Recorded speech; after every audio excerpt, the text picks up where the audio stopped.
All right, look like we live. Uh, Yes, yeah, sir. yes, sir. Yes, sir. Now listen, I don't have DMG's regular thing, but I tell you, we'll give it a second to see, to see if some people come in here. And also, I don't know how this Negro plays music. I've never, never like hosted one of these from the start. So I don't know how this Negro blasts music and that kind of thing. So I don't know. We'll see. Yeah, I'm not familiar with StreamYard too much anyway, because StreamYard be giving it's iffy. It's too iffy sometimes. So we'll, Yeah. we'll see how it turns out. But as people pile in, I hope we get at least a small audience to check us out. At least a couple people, right? We will get ignorant. But only ignorant enough. You understand me? You understand me? So so this is a continuation of the dialogue Leandre had with Ben. What's the brother name? Ben New. Bennu. Okay, Bennu. So the importance of education, right? And and yeah, so by the way, how you said kids plural, if you don't mind me asking, how many? Man, I got five boys, man. Fuck. You Yeah, can't yeah. be that much older than me. No, no, bro, listen. I'm 34. See, well, so Oh the damn, you are yeah, yeah, damn. yeah. Okay, you are that much older than me. Okay, Okay, okay. I bro, want how old are you, man? I'm 26. Okay, yeah, yeah, yeah, yes, yes, yeah. I'm 34. Yeah, I'm 34. I can't really grow a beard. Peace and love. 93 TV. But yeah, I can't really get a beard to come in. So I wish I can get the Rick Ross. I'm saying another Drake or something like that, but it ain't coming in. But yeah, yeah, I'm definitely 34. Yes, sir. Hey, ain't nothing wrong with that. My shit patchy. I keep a shadow. Look, I keep a shadow. Look. Hey, hey, hey, yeah, man. See, because so like I don't know. Seeing that I'm afraid, right? So like the times like when I do let it start popping in, it looks like I'm having Anthony Hamilton. I don't want the Anthony Hamilton, dude. I've said I need the Rick Stressed. Ross or the Drake. I just I don't want the patches stuff like that. I don't want to look like none of that. So Yes, sir. uh Yes, sir. yeah, yeah, man. So yeah, yeah. I got five boys. My boys. Interestingly enough, on the topic, my boys are homeschooled. And in Okay. reality, they're in there's a private school homeschool sort of consortium thing where they go there for 2 days a week, and then the other 3 days out of the week, or the other 4 days, depending on I'm sorry, the other 5 days or so, they're instructed by me at home. So they have a Okay. wide array of topics stuff like that we cover. So like when they're there, they get the regular traditional stuff. Plus, I get to add other stuff like like I have an 8-year old, I'm saying, who's taking physics, a fun with physics course. It Cool. said That's what's up. so yeah, so it says beards are already you good, bro. But yeah, so like with that, but they like right here at home, they've had to learn Latin. They're doing Hebrew right now. They'll do Greek after they made some progress in Hebrew. Um, Okay. uh, you Why you know, do uh, why you do Hebrew before Greek? I feel like Greek a little bit easier, man. well, that's part of the reason why. Okay. That's part of the Okay. reason why. And it's because Hebrew is more complicated, and so in the earlier stages of their life and development, I want them to grasp the more difficult concept, and I think that Greek is will come a lot easier. Now Greek, as far as like with the endings of the words, the suffixes of the words in Greek, now that's where like things are like ridiculously confusing because like most everything is either gendered. It's either gendered or neutered, and then and then the same thing changes with the conjugation of the nouns and that kind of stuff. So Yeah. Greek is just like ridiculous, but Hebrew is also gendered. But I feel like Hebrews in some way is a little easier, but in a lot of ways it's much much more difficult. So yeah, Yeah. I started in Hebrew mostly because I think when I was doing I did Now you're talking biblical Hebrew, yeah and if you're yeah talking biblical Hebrew, yeah yeah you yeah yeah what yeah you're talking about Aramaic. You're talking about what? yeah yes yes. So they're doing square script Hebrew, right, which is it was a particular form of Hebrew. It follows Okay. so you have Paleo Hebrew, which is somebody who is often a regular channel completely he mispronounces, but it's Paleo Hebrew, right, from like the Paleolithic era, right? And so Yes, they had a sir. different, yeah, so they had a different script of Hebrew. And then after Babylonian captivity, their Hebrew took a certain form to where it would fit inside this little square box. So it's called square script, and so it has the same sort of script as Aramaic, but it's a different language entirely. Okay. So Okay. yes, Okay. so they do a square script Hebrew. Um, and so we started out, there's some really cool videos like with the alphabet, like the alphabet. There's really cool videos on YouTube, that I taught them with that. I bought Hebrew flashcards, I bought books on Hebrew. So, we can, it describes basically anything that you would find like in a house and stuff like that. And then like I would come home and I would give them commands in Hebrew and get them to follow along and stuff with stuff. But yeah, so that's what they have to do as a regular part of their daily curriculum. Oh, that's what's up, man. That's what's up. The furthest I got in Hebrew when I was in my short stint as a Hebrew Israelite, I'm not able to speak it beyond the Shema, right? I can sing the hell out of the Shema, you hear me? Yeah. But I was able to take the I was able Yeah. to take the verb charts and how certain words are conjugated and break them down. So you give me a biblical text, you give me the chart, I can do that somewhat, right? But I'm Yeah. not. I'm familiar with just the complexity of the complexities of the Hebrew language, which is crazy to me. Like my Yeah. son right now, I got a 4-year-old. He's Congratulations. thank you. He's Spanish and English right now. Mm-hmm. He Oh, what'd you say? I said dope. Yeah, he's fully fluent in Spanish, but that's his mom's Mexican, so that's more of like a, what I mean, one of those things he'd pick up anyway. But I think that's cool though, right? Because that's totally on topic when you go into the education of your 5 boys, right? And we're talking about 5. You're black, so 5 black boys are descendants of a black man or whatever. I don't know, what nationality your wife is, but that's Yeah. pretty cool to me that you're teaching 5 black boys and they learning what they have 3 languages. Well, so they got English obviously, but then there's Latin and Hebrew. Latin and Hebrew, so they have 3 languages, and it's important that kids are introduced to them as many languages as possible young, Yeah. because the way they pick it up is much faster and much easier, and they're like a sponge when it comes to learning languages, especially at younger ages. So I think that's pretty cool. I don't know if Leandre fell out, but he froze up on me. Am I back? Yeah, you back. You good? Okay. Yeah, you back. Yeah, you back. Yeah. I heard everything you were saying. No, but yes, I don't know why it cut out, but yeah. Yes. So that's part of the reason too. So like why I want to start early. So they do that, and then likewise they have to learn instruments.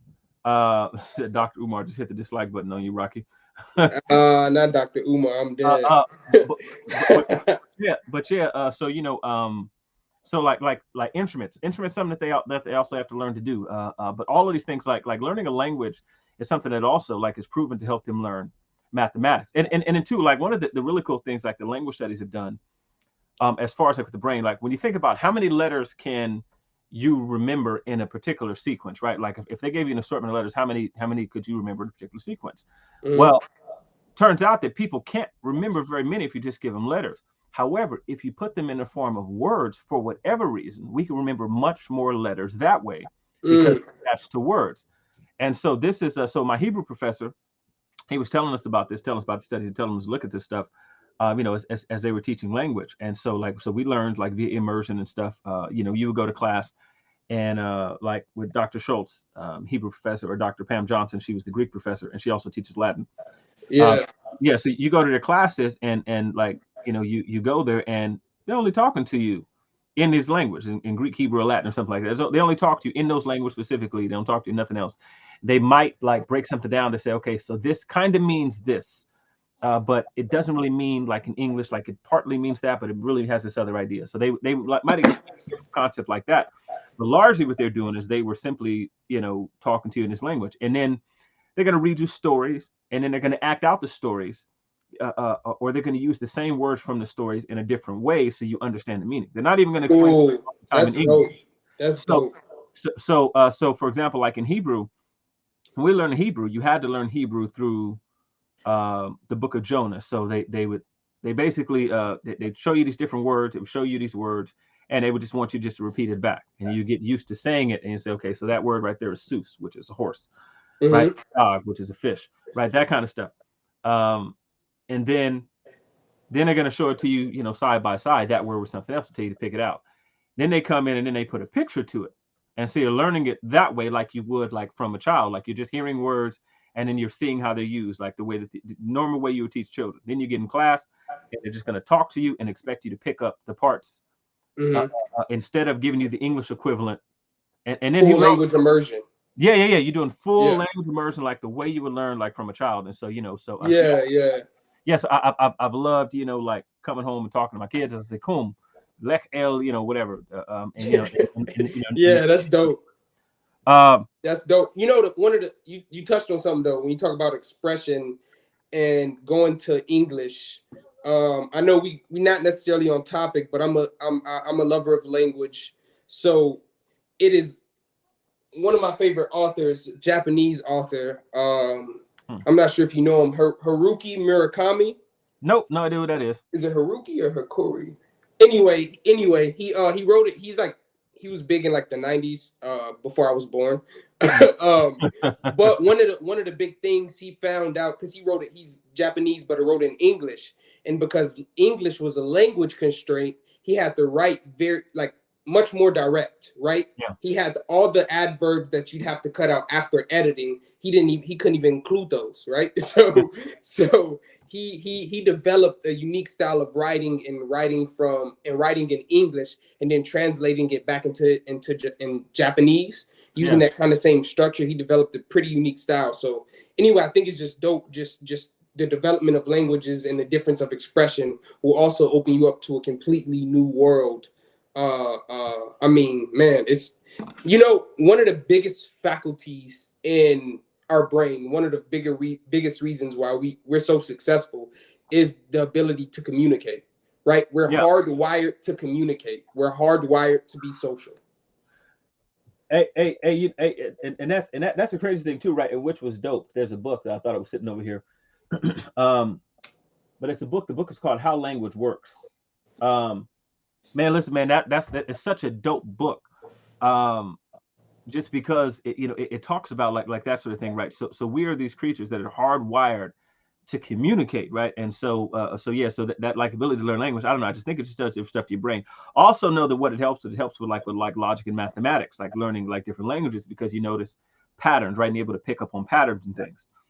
So again, it's one of those really useful tools. I think, you know, if you can get your kid to learn another language, even if you don't know the language yourself, download your kid a Duolingo account or something like that, right? And have them sit and go through the languages. Again, it's part of my kids' daily chores. And so we had the one dude who was on here, DMG had the dude, and he was one of the guests on the show. And he kept talking about Hebrew words and stuff like that. And he kept saying that his name ain't Abel, it's Abel and all that kind of stuff like that. And anyway, and then I just pulled out the Hebrew flashcards. I was like, what does this say? Because you talk about like what does this say? And he couldn't take. And then I had both my sons coming here, and I had them just just reading the flashcards. It was a hilarious display of of stupidity. But as a matter of fact, no, that's so why do you I'm sorry, go into the thing, then I'm gonna ask you. Go ahead. I thought the flashcards over here, but they ain't. But I was gonna say, why is it that we've come to a place where we make ourselves like, why do we cap? Right? I'm gonna keep it all the way, why we cap, right? Why do we purport to be something or to have some knowledge that we don't have? Like, what's up with that, yo? Man, so I'm gonna give you my hypothesis, and I want you to give me yours afterward. But I'm gonna keep it a buck. So I think it's part and parcel of what the experience of what the Negro experience has been in a lot of ways, in that sort of being removed from certain spaces, not having status, and then in a lot of ways still wanting that status. So like as it relates to education, like for example, I went into my professor's office one day, right? Shout out to Dr. Carson. Went to Dr. Carson's office one day, right? And I looked in there, and this dude, he has like 7 degrees. I don't know, something dumb like that, right? He has all these degrees. He has multiple masters. He has a PhD. Something dumb. He has all of these degrees, but he has them just sitting on the floor in his office, right? And I'm in there, and I'm in there, and I'm working on a research project, right? And so he's going over my thesis, my research paper that I'm trying to get published. And I look down on the floor and I see all these things just on the floor, and I'm like, I said, Dr. Carson, why do you have all these degrees on the floor? He's, I don't know, man. It's like quintessential white dude. He said, I've never had to worry about status, so that stuff to me, it really doesn't mean anything.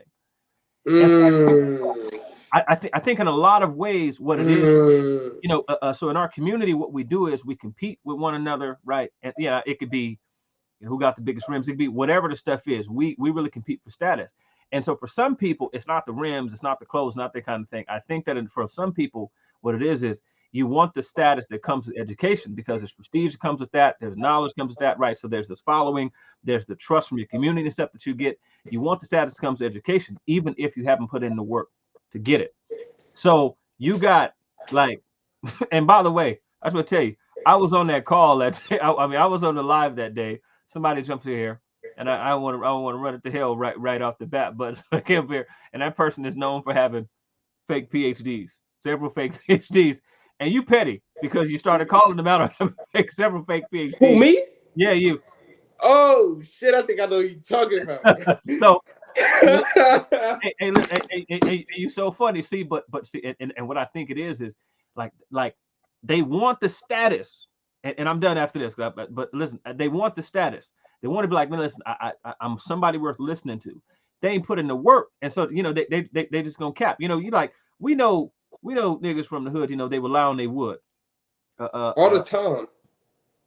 They still do it to this day. Yes. So who said Ali Muhammad? But yeah. He had he had science misspelled on his on his Shout out degree to in science. He had the word science misspelled anyway. Hey, bro. So listen, it's stuff like that, right? Like it was a dude who's on DMG channel just the other day. Doggy Bone was on here talking about he get on here, but this I don't know, this must have been like a month ago or so. He was talking about how he did debate. Yes, sir. Look, DMC man, I'm not gonna hold you. Y'all two is probably my favorite contributors on the platform. Not naked. Yeah, I think you mean not to take from nobody a cap. Yeah. Okay. Yeah, but look, so look, so DMG, he had a dude on here, right? And dude was on there talking about he did debate, and he say, niggas say I was doing it at San Jose State, at San Jose State. And Already capped. Yeah, and I say cool. Okay, so what was the course number for San Jose debate? Right now, not everybody gonna do that stuff, right? But if that's their whole program, like, it's a big thing. You're not gonna forget that. So don't just come and talk about you at San Jose State for debate, bro. Because like don't do it. So it's like that. But it's a lot of people back here, bro. They want the status. But go ahead, bro. Tell me your opinion. Why you think they capping, bro? I don't know. Read the comment on the screen, bro. This is hilarious. Yeah, the seats degree.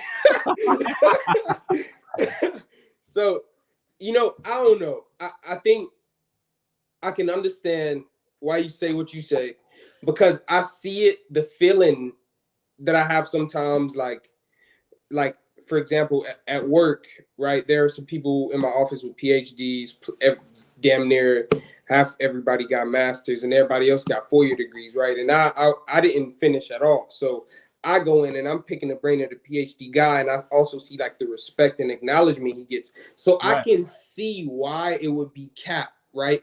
But yeah. I also see to an extent that niggas want to be the next Malcolm X. Absolutely. Niggas want to be the next Marcus Garvey. And I really don't understand that. I guess just the person I am. I'm me. I'm gonna accomplish what I accomplish, but I don't understand the need for trying to say you're something that you're not when we can easily find out. Like when you talking about degrees, bro, like that's nothing to find out, bro. Bro, listen, hey, but people listen. I'm gonna give you another example. He was nigga who was on his show right here talking about this. He gonna tell me that he's a scholar, and then he says, I have an associate's degree in Africana studies, right? Brother Rocky, how long does an associate's degree typically take? At least 2 years. 2 years. Okay. Then he said, after he completed his associate's degree, he went back to college for some more years to add some more stuff to his associate's degree. And if you anybody who's ever enrolled in school, you like, what's his name? What is he talking about? Yeah, I don't know about that one. Because he you just like wasted some. He just got some credits. He just ain't finished. You can't add on. It don't work like that. See now, Rocky. Now listen. Unfortunately, you've been called out for capping, bro. I'm gonna need you to answer for this. What? Which one? It says you run your department, bro. You don't just work in the department. You run your department. Nah, that's my Kyle dog. say, Hey, look, we just came from the same company party. Look, he just hyping me up. Nah, I'm really regular. You know, it's I do my best every day. I do my best every day. Hey, St. James, listen, man. He said he added stuff to his 2-year degree, and I'm like, first of all, how you go back and add something to your degree? So you completed your degree, and then what? Like, tell me what they said at the registrar's office. They're going to let you add some stuff to the degree you already completed. I'm dumbfounded. And he went back for some years. So let's get this out the way, right? So an associate's degree takes 2 years, right? After that, right, you can go for 2 more years and get your bachelor's, right? So when you get your bachelor's, right, you're done with your undergrad. So after that, you go to graduate school, right? Then you finish graduate school. Hopefully you finish it and everything go well. Then you proceed, get your master's, and then from there you go on. And then there's various degrees beyond your master's because you can get a master's in something else, right? But you cannot go to school for 2 years and get an associate's and then go to school for a year and say you added on to your associates. It don't really work like that. You just got some credit. You just wasted some money on a few credits. Listen, that's what I'm saying. And then the thing about it is that I got it on good authority. Doggy Bone ain't even got the associate's degree that he was talking about. It's just he got caps lock on. I call it caps lock. They just can't stop capping. So that's so it's like it's that, but it's that sort of desire for status, right? It's like Rocky. You remember when Spinners came out? Yeah, I remember when Spinners came out. And niggas started copping the velocity rims that you bolted onto the thing up front, and it was like triangular to center, and like it wasn't the same. It didn't have the same motion. Yeah, it had a little. Hey, hold on. It had a little. It wasn't 20s. It was 15s though. Hey, yeah. It had a little motion. Yeah, so it was mostly people in like Ford Expeditions, like pulling up. You know what I'm saying? And then you got so it's that. This is what a lot of them people. This what they doing. Like you ain't really got like what's needed. It says, somebody says, Lord Ben New says, and it's a question. Rocky, I want to ask a question. What does a degree mean in war? Now, I got an answer after you. Rocky, what you think? I'm gonna say I think that's a ridiculous question.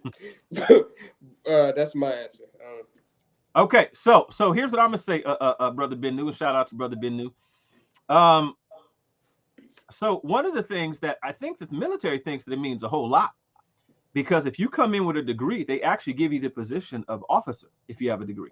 That's true. And that's specifically because they know you know more about a whole wide array and assortment of things. So it's less work to become an officer if you come in with a degree. And that's because they actually value the knowledge, right? So you might be trained in geopolitics or whatever it is, but you're going to have more than what the basic soldier's going to come in who just has his ASVAB test. So it means a whole heck of a lot, right? So like in a war, you might actually be able to ascertain whether or not this is mustard or sarin gas because you've taken some biology or some chemistry courses. You might be able to ascertain whether or not this is good or bad water. So like that knowledge actually means a whole lot in practical situations.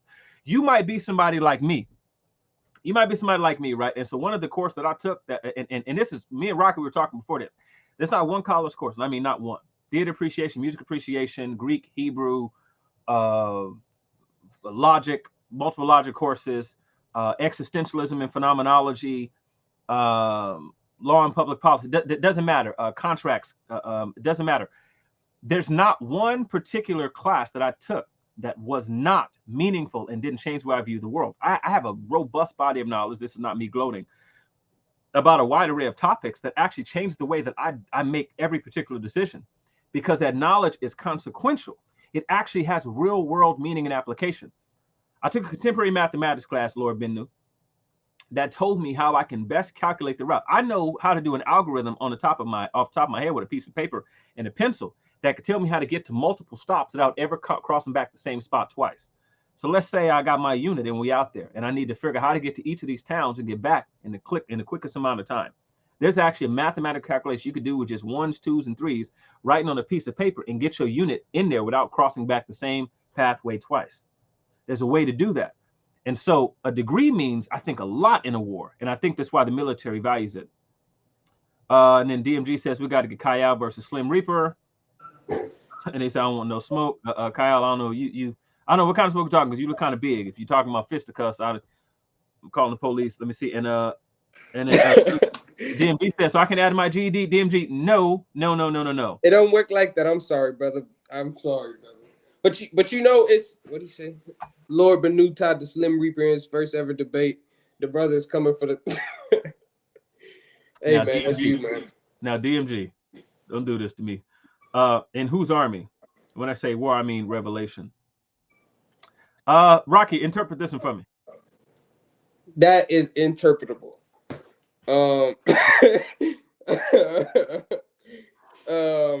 In whose army? When I say more, I mean war. I mean revelation.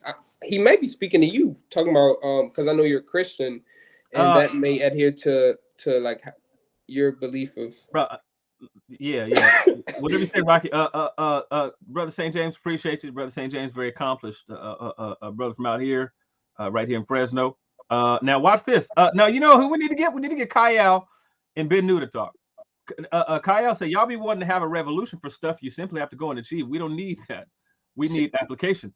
See, a lot of people not gonna like what he says when he explains this right here.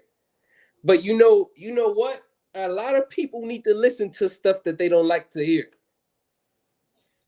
Because he is one of those, he is big on, and I think I'm big on it too, on I think it also kind of comes into this education conversation.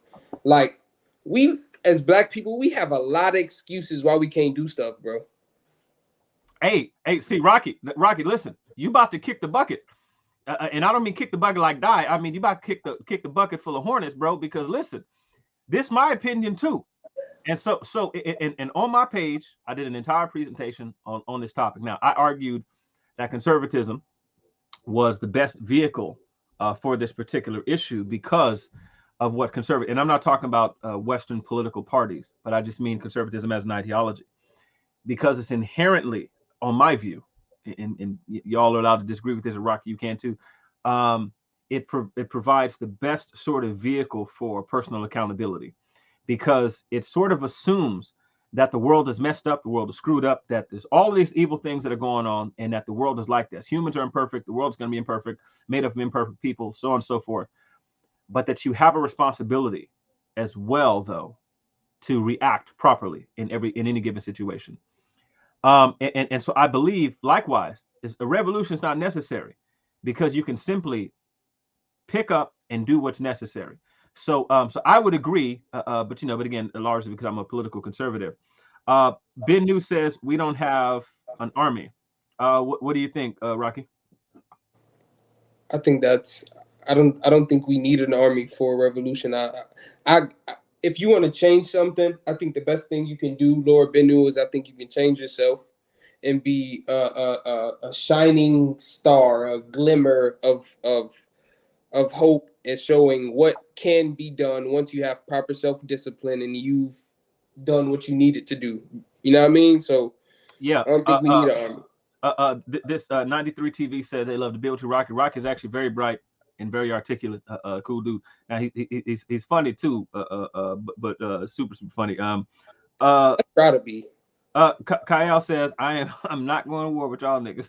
I tell you one thing. If I was going to war, I kind of need Kyle. We need him on the squad. We need him on the team. Was Kyle? Was he an OLB? Was he a linebacker? You a linebacker? Nah, he ran. The nigga ran. I know the nigga ran track professionally. Kyle looked like he can lift a refrigerator right now. And y'all definitely probably. Okay, Kyle. Hey, Kyle, bro. Listen, if it go down, bro. I'm in Fresno, California, bro. Pull up, bro. I got every manner of weaponry, bro. Listen, we'll put it together. But But he said he ain't trying to go to war with us. And then so Bennu, he said he meant a revolution. Okay, so Okay. then he says, then why haven't we done it? The revolution. Kaya, hypothetically, if we go to war and when our ass will be dead in 2 weeks because nobody can purify water and keep the power grid running. Now, Kyle, now listen, here's the problem though, bro. This is why we're talking right now, because that requires education. hey, bro, now listen, now how are we gonna do this, bro, without an understanding? Now, this is why, like I said, we're talking about like what good is a degree in war? I don't know if your degree's in biology, right? Or microbiology, right? Or in botany, botany or something like that, right? Like it'd be very, very useful. You in Unitrap, y'all off somewhere in the sticks, and you need to know, like, if the leaves are 3, let it be, right? It's like, hey, listen, if we got 3 points, it's more than likely going to be poisonous, right? And so, like, I don't know, Kyle, it seemed like, you know what I'm saying, you got to talk to Bennu, because this is why I said it might be useful, right? Like, I don't know. If you took a geology course, you might realize, hey, this specific region of whatever this area is, like in Afghanistan, is a desert, and so there's certain kind of plants that are going to be here. Other kind of plants you only find in certain elevations. I don't know, but maybe an education ain't important, Kaya. I don't know. Talk to Bennu. Let me know what y'all come up with. Kaya, you want to smoke on this topic? Is religion good for society? Kaya, I hope you say no. Is religion good for society? I hope you say no. Please say no. That'd be interesting. I wonder what he say. Kyle, let me know something. Drop a kite. Okay, so Okay. now look. Now, Rocky, how would you respond to this comment? I got a response. How would you respond? Tell that to Black Wall Street. Oh, you respond first. I respond next.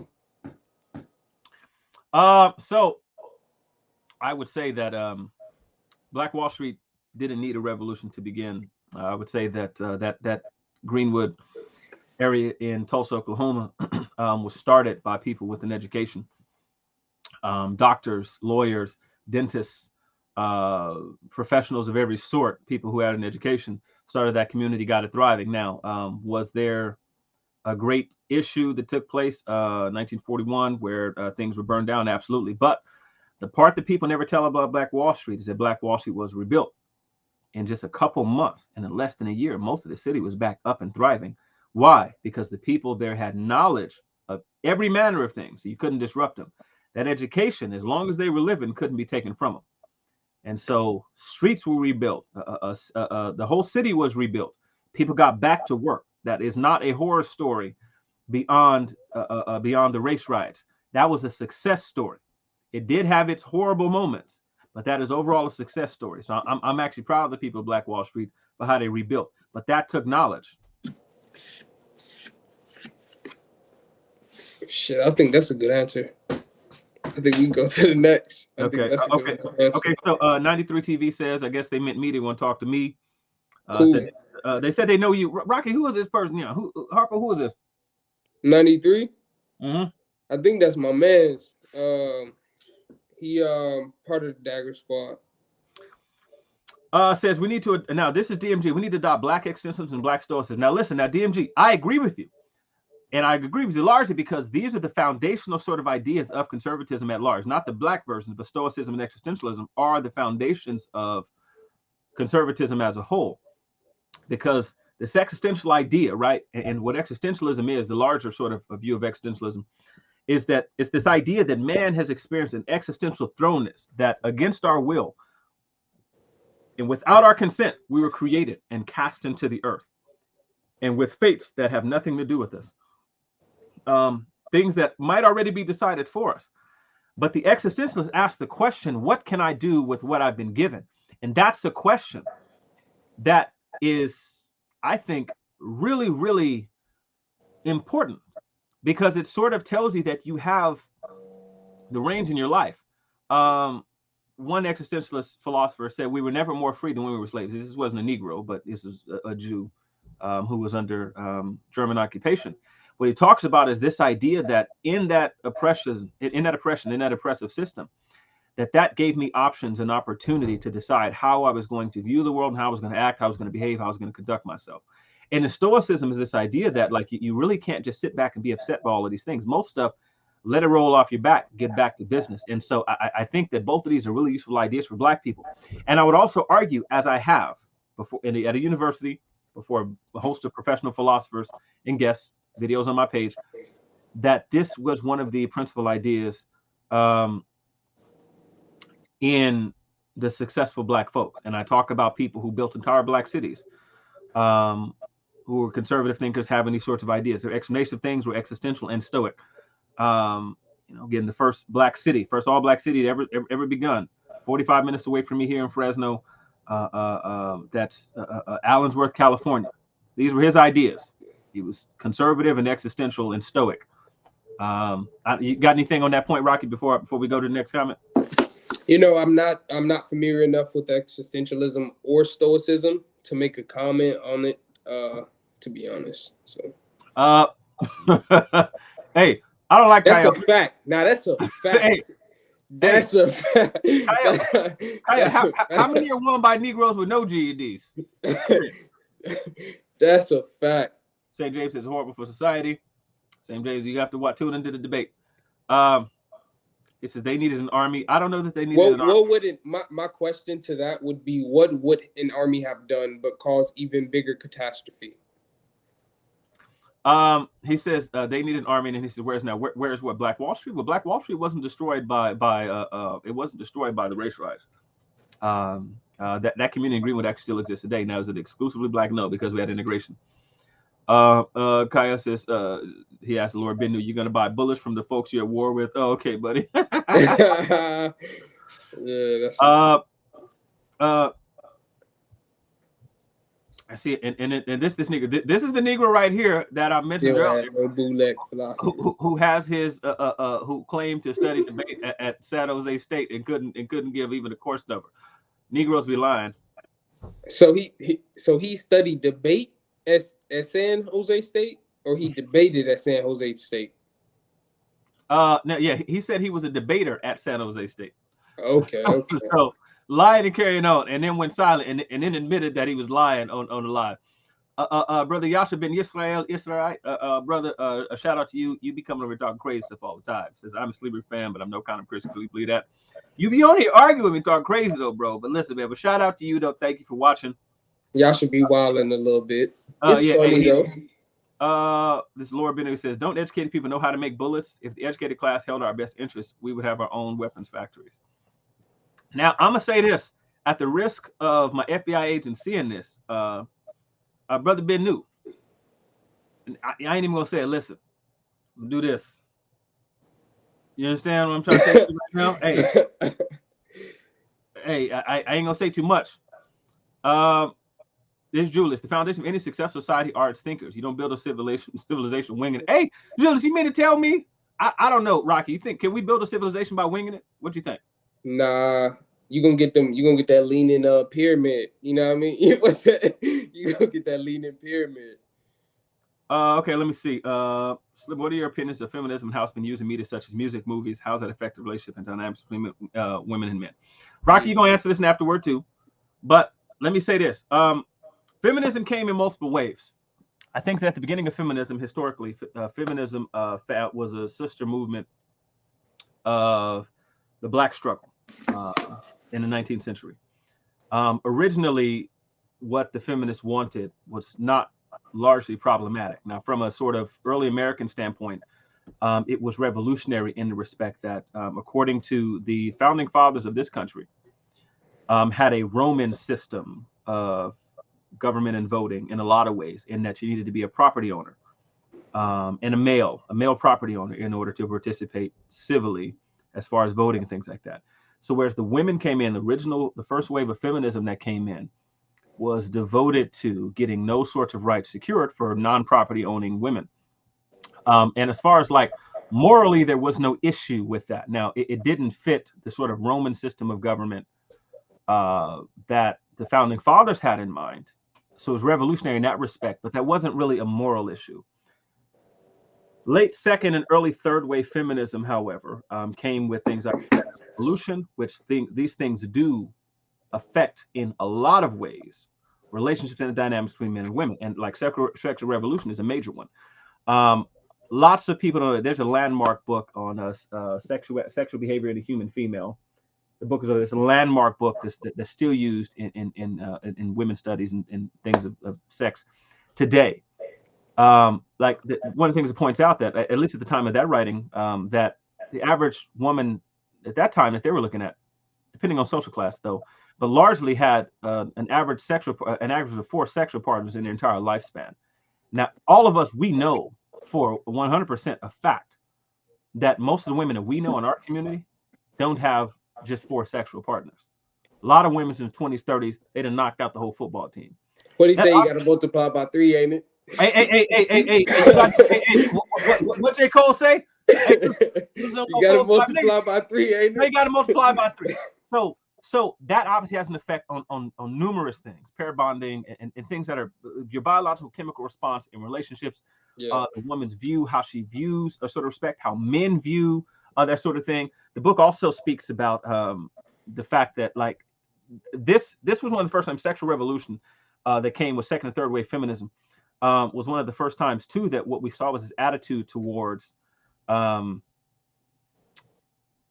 loose sexual female behavior. It sort of seemed, historically speaking, men were always able to be a little more sexually liberal than women were. This was one of the first times that women were able to be as sexually liberal, and where a lot of times women are sort of competing. And so feminism came and brought this idea of egalitarianism with respect to sexual activity, too, that I think has sort of backfired. And that's not to say anything about the merits of male loose sexual activity, but I do just want to say that it has definitely changed the dynamic in a lot of ways, because you have far less incentive than I think you would have had before to view women as more than just sex objects when they've sort of admitted to you that they're on the same page as men sexually. And so I think that, like, as far as marriages go, divorce and things, I don't know. I think that it caused a lot of issues. With second and third wave feminism came, I think, especially like in California, when we were the pioneers in California, we're some of the pioneers of divorce laws as they are today, where you didn't used to be able to get a divorce because of you needed proper justification in order to leave the marriage. Courts were concerned with the family as a whole, and that sort of structure, what it would do to the kids. With those second and third wave feminism, and I think that those are really important in changing those sort of laws, seeking the freedom of women in all of these different respects. We now have larger, we have greater disruption of the families, and so I think that, like, feminism at its inception, not really a problem, but I think second and third wave feminism definitely came with lots of problems because they weren't just seeking sort of political equality, but seeking to match men in every aspect, even in the areas where men aren't behaving morally. And so I think they brought in the demoralization of an otherwise, a largely moral class. I don't know. I tend to think women are typically more moral, outside of, I don't know, maybe right now. Outside of right now. Here's, he says, science equals action, philosophy equals words. Action speaks louder than words. Now, Mudawa, you have to know absolutely nothing about either science or philosophy to make this sort of statements. Atomic theory, for example, in Mudawa, and I was going to ask this the other day, but you wouldn't shut up and let me ask you the question. If we got into like just something like, I don't know, atom theory or something like that, right? You wouldn't be able to hold your own, even though you talk about scientific literacy. But the original philosophers were the scientists. And I know you don't know this because your San Jose State thing that you were talking about, it's not real. It's just not real. But with an education, as I'm sure Rocky would agree, you can learn things and not make ridiculous statements. Let's see what else we got. Wait. Who got the Skittles knocked out of? What happened? He said, damn, they knocked the Skittles out of homeboy. Yeah. See, and Julius has an awesome point. So, like, there is an actual philosophy to all of this stuff, like a philosophy of science. There's a reason, and I know unaccomplished Mudawa has no idea, but there's a reason why the scientist ends up with a PhD in science, which means a doctor of philosophy in science. There's a reason for that. There's a reason why these scientists end up with a philosophy degree. I bet you don't know why, Mudawa. I bet who's Mudawa? Mudawa is Little Lucifer. Oh, that was the brother. we're talking about the. Oh yeah, yeah. I know Yeah. So I bet you don't know why. Listen, these are philosophy degrees. PhD is philosophy degree. I was wondering why you didn't explain that on that show. Hey, listen, hey, bro wouldn't let me. He wouldn't even let me get a word out. Says, as a Christian, how have you interaction with Hebrew Israelites? What kind of apologetics do you implore to combat the attacks on your religion? Okay, so my interaction with them have been absolutely terrible, and here's why. Because I actually had to take Hebrew. I didn't have to. I took Hebrew voluntarily. And that's what I was explaining prior to. I don't know if you were on at this time, 93 TV. As a matter of fact, I think you were. I think you were when the first one's on. But when I come on and I do something like ask someone what such and such means in Hebrew, especially Hebrew, it's like, this is your book. They say it's our book. They say it's our book. They don't want nobody who's the same thing book teaching a book. Cool, it's your book. Explain this to me. Explain to me in your people's language. That goes terrible. If I'm discussing really anything, we could talk about how to interpret it, right? Their interpretation methodology is not going to match what the Hebrew interpretive methodology was historically. And there's a whole host of resources to find out the way Jews interpreted their Bible. Like, how did they, like, before you say the big bait and switch happened, where not only did the Hebrews lose their identity, but a whole other group of people came in and pretended and forgot their identity too, and claiming to be something that they're not.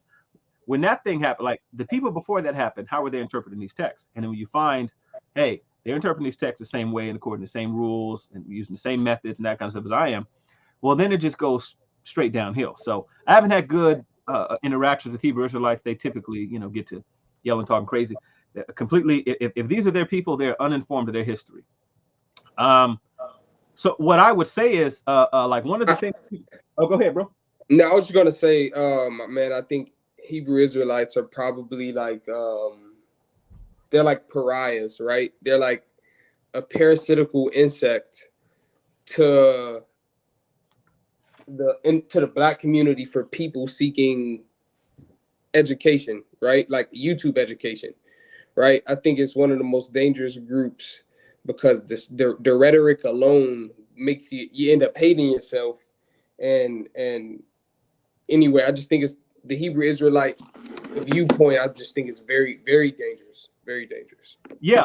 So yes. So here's what I would say. Honestly, and it's not just because we're on topic though. Like honestly and truly, education has been one of the greatest polemics against all of these groups, because you do something like take a class with a classicist, someone who teaches classics, and they make you read things like Greek, writings from Greek historians, or you have to read something like Josephus. And then you realize, okay, so if you're interpreting Deuteronomy 28 and saying that Deuteronomy 28 applies to the slave trade, the transatlantic slave trade, and then they say, because nobody in the past was taken on ships to Egypt, and you say, wait a second. When I look up antiquities of the Jews,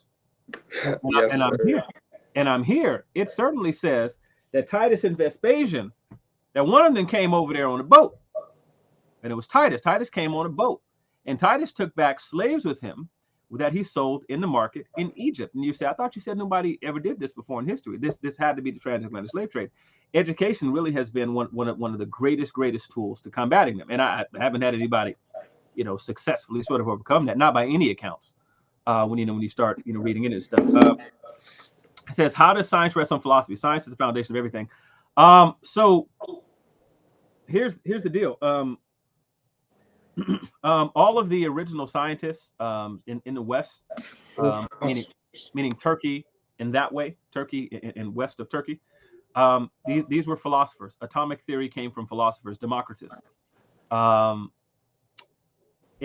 again, science itself, modern empirical sciences, cannot prove its own axioms. They believe in things like mathematics. You cannot examine 2 + 2 = 4 or number 2, anything like that, because they're empirical. Modern empirical sciences appeals to the 5 senses. But those things depend on things to already exist, like truth, logic, mathematics, that kind of stuff. It depends on mathematical realism, any number of things. These are philosophical, metaphysical concepts that come from metaphysics, which is a branch of philosophy. All of it depends on philosophy. Like, for example, when most people do science, they're depending on a particular, not just truth, but a particular philosophy of truth. And it's correspondence theory of truth, that what we're going to find is going to correspond to reality. philosophy is the foundation of all of these things. And like ontology is the highest of the philosophical sciences. The highest of the sciences, bar none, are the philosophical sciences. The philosophical sciences, the mathematical sciences, and then the modern empirical sciences. Modern empirical sciences as a whole had their start in, I think, 1621 with Francis Bacon and Rene Descartes. And so, yeah, so which were philosophers, by the way. I don't know if you had a comment on that, Rocky, but I'm just answering the question. Nah, you good. Everybody should be familiar with Descartes. I think he was like required reading. Yeah.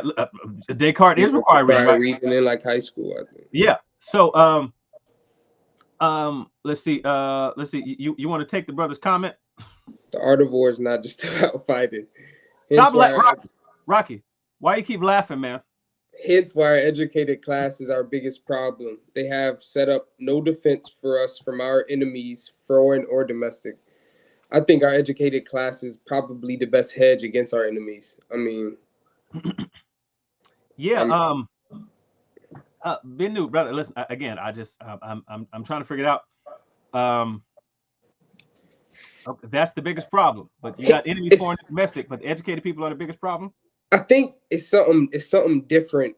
It's something different with this brother. He had some bad experiences with some educated Black people. I think it is. But I want to say one thing. I want to go into one thing really quickly. I do want to say one thing. Yes, sir. So what's interesting, right, while we're talking about these things, what's interesting is when you think about like the average American reading level, and you just look at like some of the questions and you see some of the participants in the show and the topics we talk about, and when you like, the math is not mathing in some of these conversations. You know, the average American reading level is at a 7th to 8th grade level. Yeah, and then remember, then how much worse does it get when they're Black American? And yeah, exactly. When you get into the Black community, it's like 5th and 6th grade level on average, bro.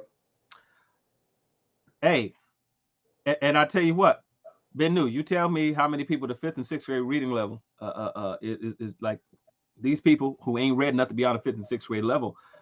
How are they going to defend against a flank? Tell me that. How are they going to treat a chlorine bomb? How are they going to do that? Talk to me. 54% of, they say 54% like between the ages of 16 and 74 years old lack proficiency in literacy, essentially reading below the equivalent of a 6th grade level.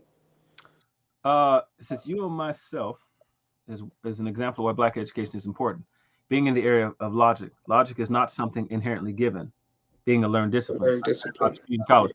Now I agree with this 100%. Even though, Yasha, I don't know that you actually know logic, but I am gonna say that this is 100% true, though. Honestly, though, like honestly speaking, it really is something like inherently, like we might have some sort of order to our thought process, and certain syllogisms and concepts that like we can accept them as humans. We don't really know why, except for to say that like we seem to be enamored with a mind that can sort of understand concepts. But in reality, though, logic is an actual discipline. It's a whole discipline, something you have to take, you have to study, and you have to really train yourself to have ordered thinking, critical thinking. These are courses.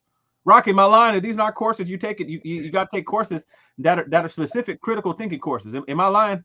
No, that's facts. That's facts. It's just a fact. And he says, and look at this one here.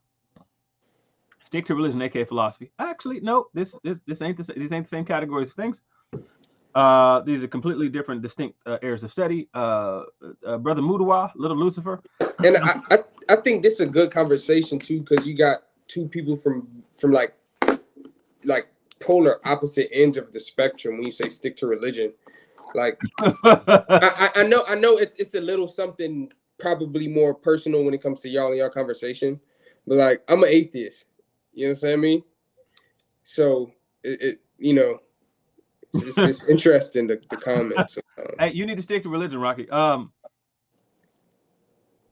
See, that's why I like it. You can't hit with Silas, bro. You can't talk. And he says Israelites today are cultish. I agree. Facts. Yasha, do you believe that Hebrew Israelite logic is sound? Yasha, can you answer that? David Jackson says it's because they have a philosophy of science doesn't point to philosophy being the foundation of science. No. Well, I wasn't saying that. I don't know who you're talking to, but that couldn't have been to me. I'm telling you that philosophy is the foundation of science. I told you the sort of concepts that philosophy depends upon that philosophy cannot itself prove. Science cannot prove its own axioms. The axioms in science cannot be proven via the five senses, which is what modern empirical science appeals to. They cannot be proven via the modern empirical scientific method. That is a fact. If you think that they can, schedule a time with me and I will get you to do so. Bring your microscope, bring your telescope, bring your a scalpel, and whatever else you're going to need, your petri dishes, whatever you're going to need, and we're going to figure out whether we can do so. Okay? So if you think that they can be proven via the modern empirical scientific method, let me get some time. What we got next? Let's see what we got. Have you encountered the Aboriginal community claiming Black Americans as the true Native Americans? What were your experiences, if you have, if any, with them?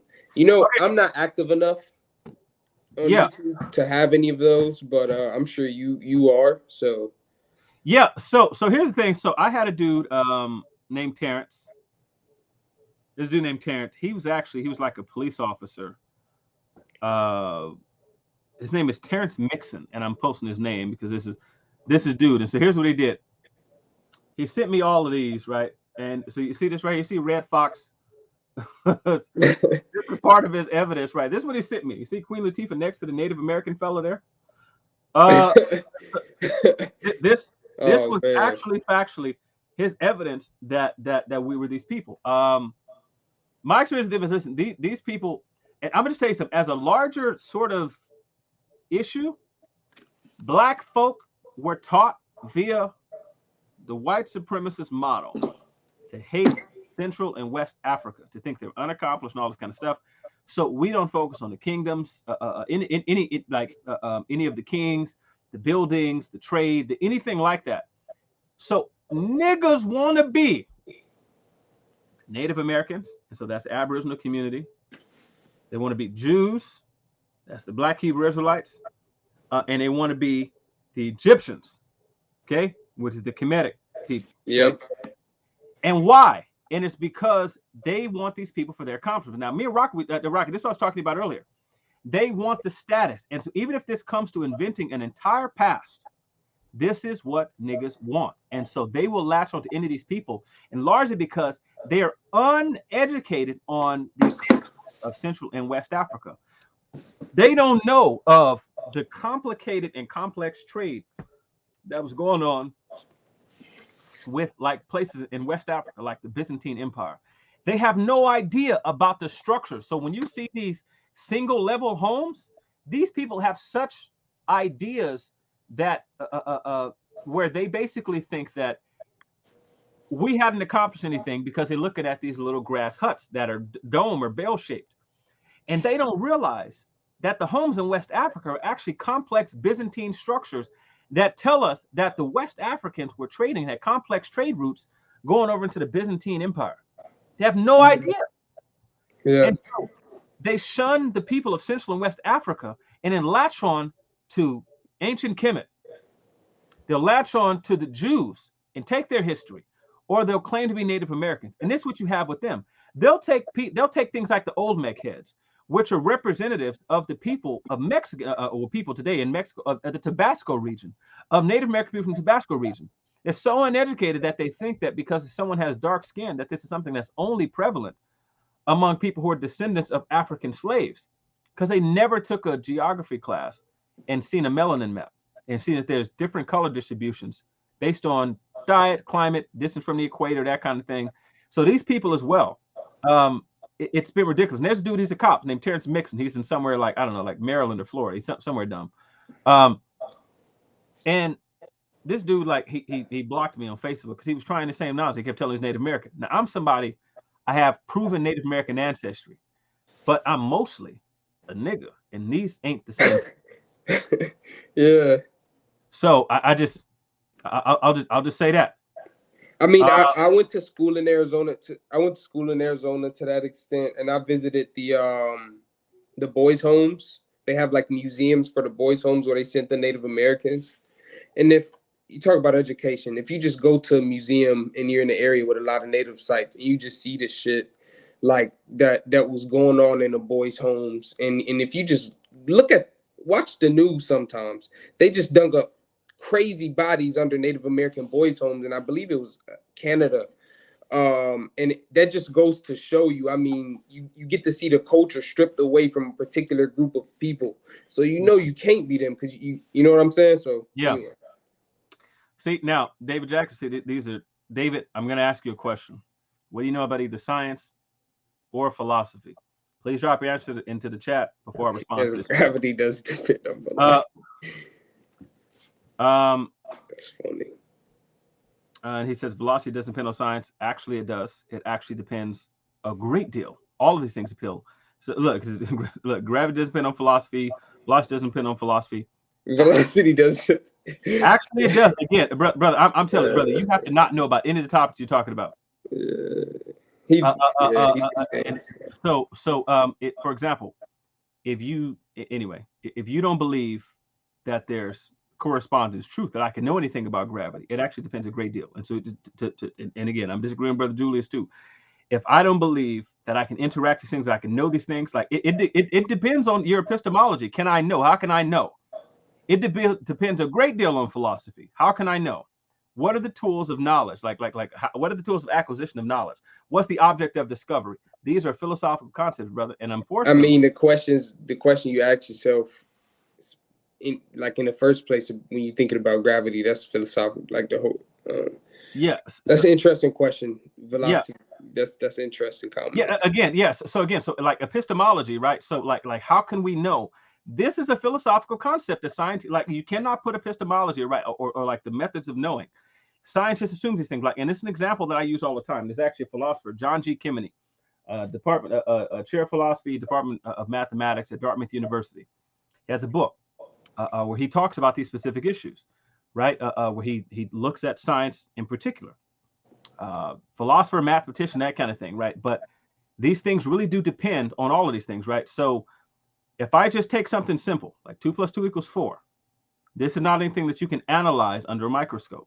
The concept of 2, 1s, 2s, 3s, and 4s, these are philosophical concepts. We believe in mathematical realism, that numbers exist somewhere in the ether. This is a Platonic concept, that there's mathematical realism, that there's these numbers that exist out there in space. And then we use these things in science. Again, Brother David Jackson, with respect, I think you probably got to get more in depth on what on what these things teach.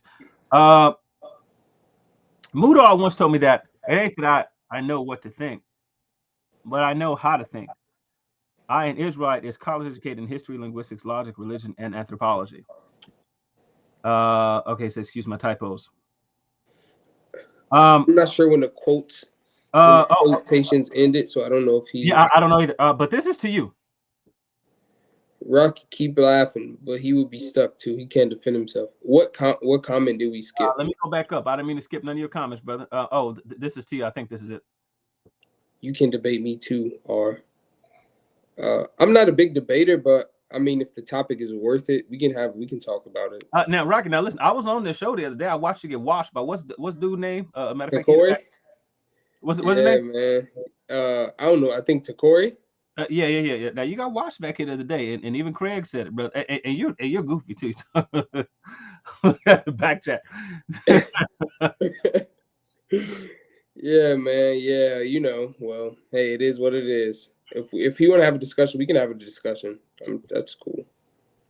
Now, why you get watched by Takori though? Let's talk about that, because Takori, he watching. I saw him in the back chat, in Paradigm Shift TV back chat. Yeah, he felt like he made a great point. I was just having a conversation for the sake of being contentious, because the show was kind of at that point where we were going to be on dead air. So gotta keep it lit, gotta keep it going. Yeah. He watched you on Gravity, man. I just we saw it. Everybody saw it, bro. So I just yes, sir.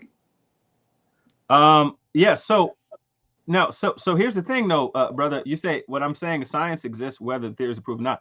Again, I just want to say as a philosopher. That's absolutely not true. Modern empirical science is based on a particular philosophy of Francis Bacon and Rene Descartes. What you're looking at right now, and again, this is not contentious in the field of science. It just isn't. These are based on the philosophical foundations, Francis Bacon and Rene Descartes. One of the things that's with these two particular ideologies, these two Christians, the thinking of these two Christians is that you don't need to search for any sort of ultimate meaning in these sorts of things. Nothing like on sort of the God level that is only going to deal with what is empirical, what can be viewed by the five senses. Modern empirical science is itself is very recent, last 500 years, a little over 500 years now.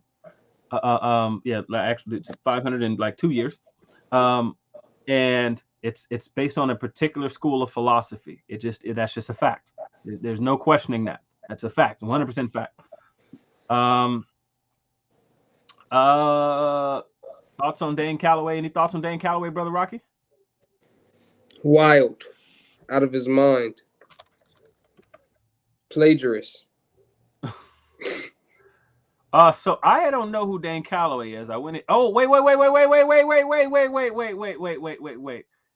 I think the nigga here who dropped his book. I Googled Doggy Bone just now.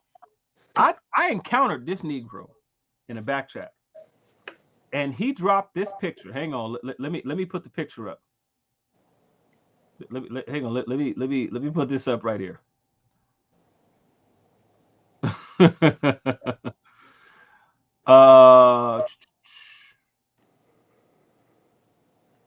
Doggy Bone dropped this photo here.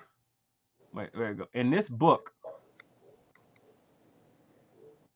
talking about his book and stuff like that on stuff. Listen, this dude right here was absolutely insane. And then I downloaded his book, and it was just crazy. Talking about Black Americans, Native Americans. I actually encountered this dude right here, and it was insane. Book insane and ridiculous. And again, I gotta stop doing this thing because I'm petty. So somebody gonna get to make me claims, talk about sending this book and stuff like that. I actually don't buy the book. I buy the book. I did it to Chris Harris on here when he was talking about John G. Jackson. He was saying that the Bible used to be called Helios Biblos. Nigga was lying and admitted he was lying because he was on video. And I said, I just bought the book. Tell me what page it's on. But this dude right here did the same thing, and it was ridiculous. This dude right here was talking about being a scholar, all kind of stuff, all cap, every bit of it cap, education cap, all of it. Yeah, he said Harriet Tubman didn't exist, bro. Bro, you lying. He said Harriet Tubman was. He said Harriet Tubman was made up, bro. As a matter of fact, I read something. It was something similar. It was something else like that. I think he was saying that slavery didn't happen. It was some. Yeah, he said that slavery happened in reverse. Yeah. As a matter of fact, that's what it was. It was that it was a slavery happened in reverse. So I remember. So the image for the book was different. It was like white slave masters. White slaves and black slave masters. And he was actually arguing that it was the reverse that happened. That's the book that I bought. It was that ridiculous one right there. Bought that book? Listen, I bought it as a Kindle book. That nigga right there, lying and carrying on. That's crazy. Yasha said, "I'm only telling you all the things to comment. It's like far from dumb. That's cool. Read this one right here for me, Rocky. What you think? Abros, Hebrew Israelites, and all other identity thieves give white folks the ultimate clapback when we accuse whites of cultural appropriation. I think that's my man 93, by the way. I think that was very 93 of him. That was funny. That was funny. Yeah, I think we're on par with their culture. We're on par with their box braid behavior. You understand me? Hey, I'm using that. That's box braid behavior. Listen, check it. 93 TV. Listen, I'm gonna tell you, I agree 100%. The British Hebrew Israelites came before the Black Hebrew Israelites. They have the same sort of interpretive methodology. They believe that they're Hebrews for all of the very same reason. You should see their interpretive methodology. They actually still have a group that exists to this day. You can actually watch some of their services, their church services on YouTube right now. The British Hebrew Israelites? British Hebrew Israelites still exist today. They came before the Black Hebrew Israelites. This is before William Saunders Crowdy, and they still exist today, still believing that they are true Israel, and then they're going to use this interpretive methodology to show so. And again, it's not historic. Jewish or Hebrew methodology of interpreting the text, but they believe right now today. There's entire documentaries done on these people, but they're over in Britain. But they had this idea first, and so not only are the whites culturally appropriating the Jews in that instance, but you got niggas appropriating the whites who are appropriating the Jews. That's crazy. And look, and he ain't lying. Look, check this out. They actually also they have a 12 tribes chart as well. This that's interesting. 100% a fact. Again, you go on YouTube right now. Look at British Israelism. This is a well-documented thing. They published entire books proving, see the air quotes, proving their case. Brother, you still in Georgia, but you ain't, you know what I'm saying, you ain't burning no more, bro. Turn your camera on now. I just look crazy on there talking to myself. You're not talking to yourself. Bro, listen, bro, this is a light-skinned collab tonight, bro. We doing a yes, sir. Yes, sir. Yes, sir. Yes, sir. So but listen, by the way, brother, I like the style of the home you live in, bro. Listen, I don't mean to, you know what I'm saying, be a weirdo, bro, but listen, man, that's the style of houses I like, right? I can tell by the beam going across, bro. Listen, that shout out to you. You know what I'm saying? That's a nice house. Hey, Rocky Rich, y'all. I know he'd head his department now. Let's see. From the K. I don't know what KOI means. That's interesting. What does KOI mean? Kingdom of Yasha? Listen, let me tell you something, Trey. Let me tell you something about Georgia. Y'all backwards. I'm leaving it at that. California love. West Side. Hey, Georgia's the best state out there, man. You understand me? Damona has a lot of Hebrews who left from Chicago. Ben Ami followers. And he says he's Kingdom of Yah. That's what it means. Oh, I've never heard of that kingdom. I don't know what that is. That's pretty cool though. That's pretty cool. Rocky, I'm about to remove you from the thing. Rocky. Rocky, I'm about to move you. Hey, can I just ask you a question on the topic of education?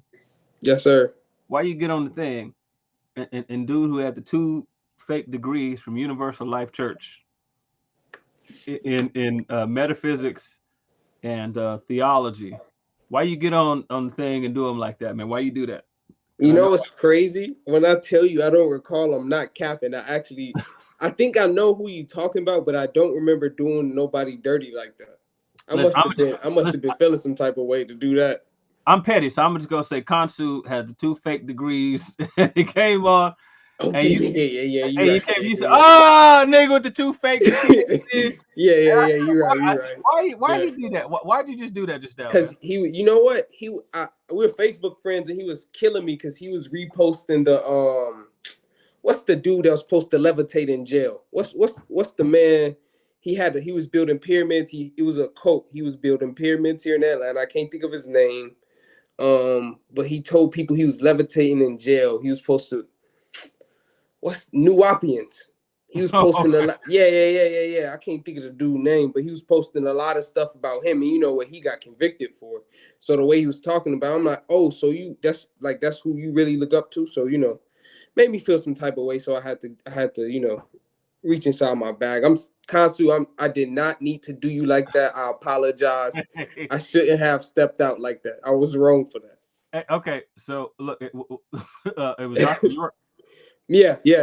He was posting stuff about him. Yeah. Now wait. Now let's check it. He was calling him father and all type of Welsh. Bro, I'm about to remove you from how I remove Rocky because he's like, hey, all right, look. Hey, wait. Yasha. Brother Yasha, listen, I need to talk to you about this one right here because listen, let me tell you something. I was the first to expose Garfield fake degrees assigned in the list. Let me tell you something, bro. I'm gonna put it like this. Chris Harrison, not Chris Harrison. Chris Harrison come up later, but look, let me check it. Garfield and I had a debate on the historicity of Abraham. Garfield the very next day came and asked me to come on his thing talking about the historicity of Jesus. The problem was I used the same methodology to establish history of both characters.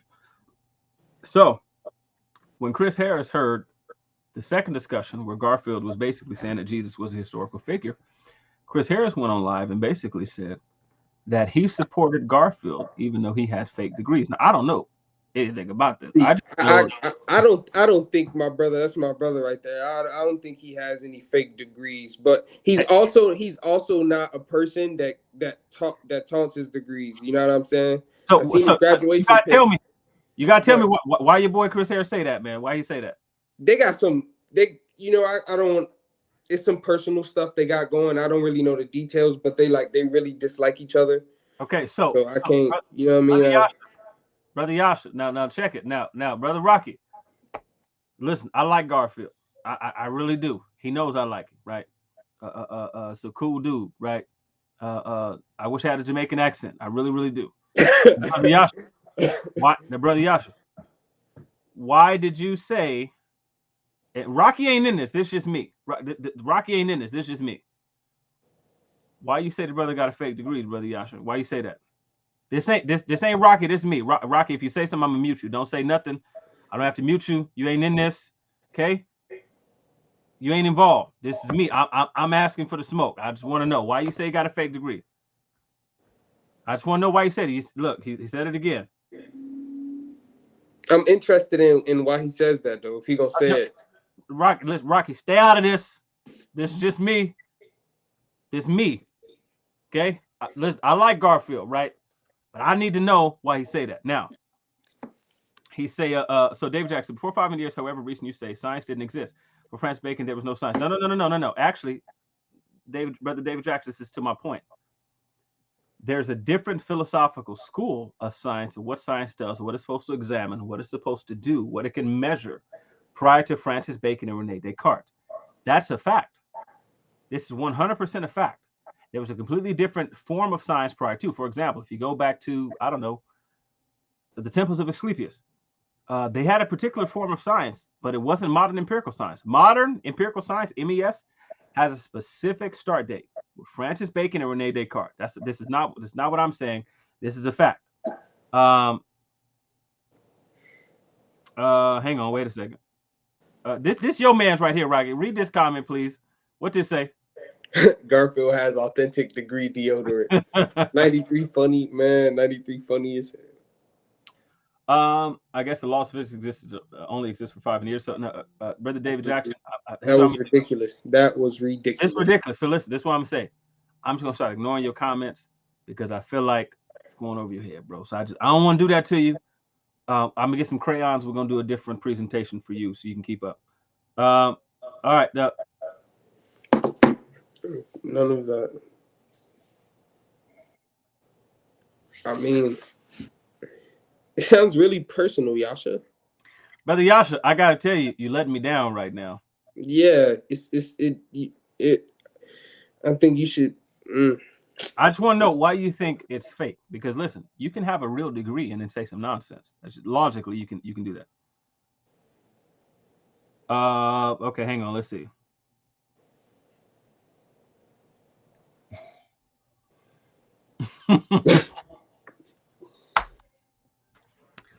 So I think it's why won't he post or tell the school? He knows when he do. I'm calling human resources. Now I got to go back and watch the Chris Harris video. But he said that he had a fake degree from somewhere. I can't recall what he said, but he said it was fake, and he said he supported the fake degree. Now let me tell you something. I'm gonna put this out there. I like Garfield, so what I'm gonna do is right here in this situation, I'm gonna give Garfield the benefit of the doubt because I know that when Chris Harris said it, Chris Harris is a major liar. Yeah, that's somebody you should not. Yeah. So for credibility of the witness sake alone, I can't give any weight to that testimony when Chris Harris said it because again, it was just a lie. Nigga lied and said all kind of stuff, and I'm talking about just I'm never gonna take his claim seriously. I just know that he said it after the thing. He was so upset that Garfield said that Jesus Christ was a historical character, that was a historical figure who actually lived, that he came in and said, I supported him even though he had a fake degree.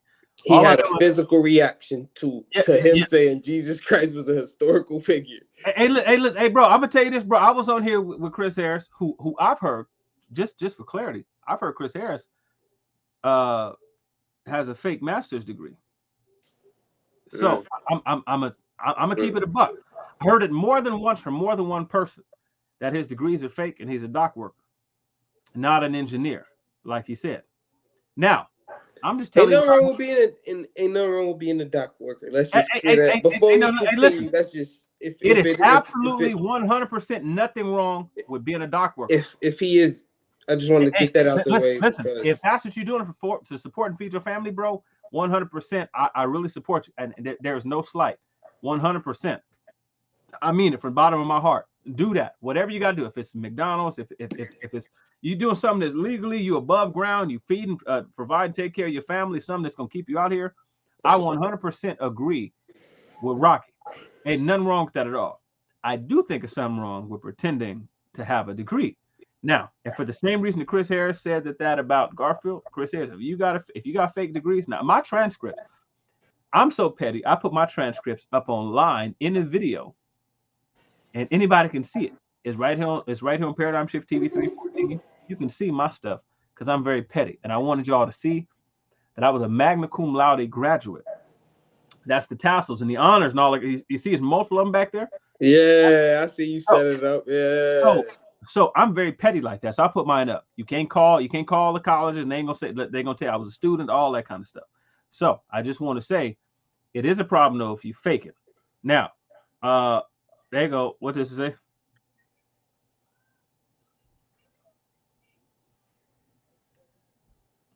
Garfield lied on Soundnetter saying he has 3 degrees in history. I studied in over 3 schools. None of taught history like he do. Period.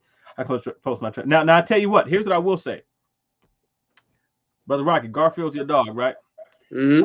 I say now when we did our debate, and we didn't even get into this because I'm gonna keep it a buck.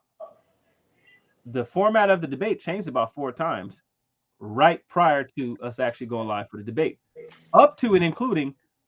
Couple minutes into the debate, he changed the format, so I didn't have all the time I wanted to. For example, I will say that when we got to the subject of eponymous ancestors, I did want to point out and tell Garfield, when you're talking about an eponymous ancestor, if you go into Greek history, and he said, "Oh, eponymous ancestor," that means that they didn't exist. That's not historical. It just factually isn't, and especially like when you get into Greek history, an eponymous archon, those eponymous ancestors of the Greeks, that was a real factual person. They just had multiple archons, one of which was the eponymous archon, which just means the in name, right? Eponymous, right? So that person was you invoked his name as part of your date keeping methodology. And I will say that was one of the strangest things that I'd ever heard. That because the person is eponymous, that means that they didn't exist. That was a historical blunder. But don't comment, Rocky, because this is me. I'm asking for the smoke. This is me. If you say so, you start talking, I'm gonna mute you. This don't do it. But I will say that was strange, and also his use of historical criteria also strange. But look at it. Now, but Brother Yasha, I'm gonna have a question for you, bro. Why would I call the school's human resources? Wouldn't I call the registrar's office? Human resources deals with the human resources, meaning the people who are employees who work there. No need to explain it. I mean, never mind. All right, Rocky said to skip it. I'm gonna skip it.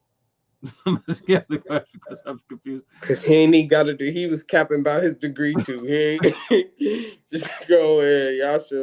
Y'all should have been out of school.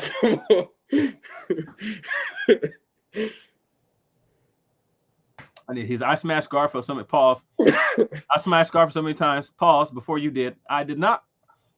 In fact, you killed him with many of my talking points. He's highly fallacious. And what do you think of this one? I think that's a reference to this one. You can do both. You can do both. Call human resources and the registrars. What do you think, Rocky? I've never heard of anyone calling human resources to validate a degree. Not calling human resources after college, right? Like, you know what I mean? Yeah, I've never personally heard of it, but I ain't gonna say it. I'm gonna just say multiple universities. I ain't never heard of it. I mean, multiple universities.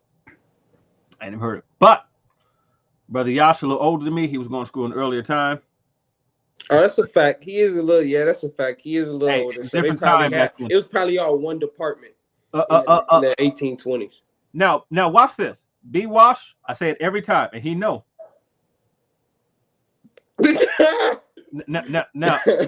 Now, B Wash, I'm gonna tell you like this, B Wash. I say it every time. B Wash, he enters the room. 99% of the time, he's gonna be the most educated Negro in the room. Harvard fellow. I've seen, I don't know, maybe 120 pieces of paper with this dude's name on it. Multiple certificates, certifications, degrees, that kind of stuff. This dude right here, listen, don't challenge B Wash. I promise you don't want to do it. So, most educated dude who enters the room, and I've said it every time. He just is. And matter of fact, hey, B Wash, remember that time I called you the most educated person in the room and somebody said that I said I was the most educated person in the room? Like, nah, that ain't what I said. This nigga, Byron Washington, the most educated Negro into the room. Matter of fact, just completed some studies in ancient African Christianity. Not a dude. I'm talking about like, but this like he constantly knocking stuff out. This ain't a dude you really want to contend with. But let me ask you this. Let me ask you this, Brother Rocky. Why do you think it's important to be educated in the Black community? You got anything you was like what why is it why is it important, brother? Tell me what you think, man. I think you see a direct correlation between education and financial success. You see a direct correlation between education and community standards, and you see a direct correlation between education and crime, right? To put it simply and bluntly, the people that are the people that at minimum graduate high school are less likely than someone that drops out of high school, right, to commit a crime, right? The people that graduate high school are more likely to make more money than the person that dropped out of high school. And even if we go beyond and we go to college, then that just grows exponentially, the difference between the two. So I think those are the most important reasons why education is important in the Black community. But even beyond that, just the historical significance of it, right? We were talking before, I believe we weren't online, and I was talking about Booker T. Washington and him sleeping under bridges when it was raining and describing something similar to like what I would call runoff trenches on the side of the street, right, as a child to make it to the boys' school just to get an education. Or what Frederick Douglass did to and how he learned how to read, right? So our ancestors literally died for knowing how to read and for having the intellectual curiosity to want to read, right? So when you say something like educated Black people are the biggest problem for Black people, I think that's like the most ridiculous thing, because you're kind of spitting on what thousands of probably, okay, not thousands, maybe hundreds of Black people's died for, right? Just the ability to go to college, just the ability to go to school, just the ability to read and write. It was against the law for us to read and write. So Rocket, so I just want to ask you a question. So if educated Black people are our biggest problem, wouldn't it be kind of like a good thing if the white supremacists and the slave masters were trying to keep us out of school? Wouldn't that be a good thing? Of course. Of course. So because they would have no reason to keep us out of school. Yes. So it seems like these niggas. Yeah. So it's like they should be pushing us that way, because like, hey man, they ain't gonna do nothing but like screw themselves up because of that sort of thing, right? And when Frederick Douglass asked the question, what should we do with the Negro? Like it should have been, hey, like when he was talking to people interfering with Black progress, stopping our education or working, that sort of thing, like he should have been like, hey, you know what I mean? Like we need to not be joining schools, but we should be praising the people who stood outside when Brown v. Board of Education was passed, and harassed and pelted schoolgirls with rocks to keep them from out of schools. We should be praising these people because they were doing something good. Because education wasn't going to do anything except for disable us. It's going to cripple us. It's going to keep us out of the situations where we needed to be. It was going to retard our progress. We should be happy about these sorts of things. If that premise is true, that education is a problem, like, hey man, listen, like, even if we don't agree with their methods, it still was a good thing that the white slave masters, or that the white supremacists in the Jim Crow era, or people today who are trying to keep, like we should be happy that they were trying to keep us out of education, because that's a negative, right? Like, so that's what it seems to me. I had that impression when he was talking about that educated black people being our biggest problem. Well, then they were doing something good then when they were trying to keep us out of school. When they were trying to keep niggas out of school, that was something to celebrate. Yeah. And that's the biggest point here. Like I think that's like the biggest thing here is like, so whole time shit, they should have, why niggas even wanted to learn how to read? Hey, you know what I'm saying? Like why Phyllis Wheatley ever pick up a pen?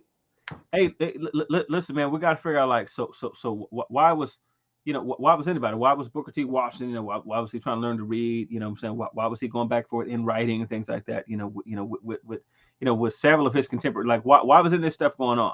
Why was W.B. Du Bois responding to Booker T. Washington? Like why were they both trained in New England schools? Like these people, we see these educated people generally we see these people as ops. You're an educated person, you got a degree. Hey, listen, man, you an op, bro. Like you from the outside. We need to view these people as rapists, robbers, like worse than snitches. Like these people, they're the biggest ops. You got an education, you the problem. We need to stop these people from going to get an education, because that's the problem. Educated black people are our biggest problem. So just don't get an education. And I'm still waiting to see the list of cities and places started by uneducated niggas. I'm still waiting to get that list from Dog, but I still ain't got it yet. But I'm waiting though. Yeah. Let's see. You didn't beat Garfield in that debate. Okay. So Brother Pope, I just want to tell you this now. This is Rocky's dude. Rocky ain't allowed to comment. If you comment, I'm a muter. But I just want to say this. The same methodology I used to establish the historicity of Abraham as a historical figure, Garfield invited me in his show the very next day. I used that same exact criteria, which Garfield agreed with, to establish the historicity of Jesus. In logic, we call that special pleading.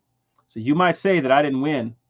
I'm gonna just tell you, it is what it is. So if I use the same criteria to establish the historicity of two historical figures, both of which fit that exact criteria, I'm sorry, you're entitled to your opinion though. I'm an American.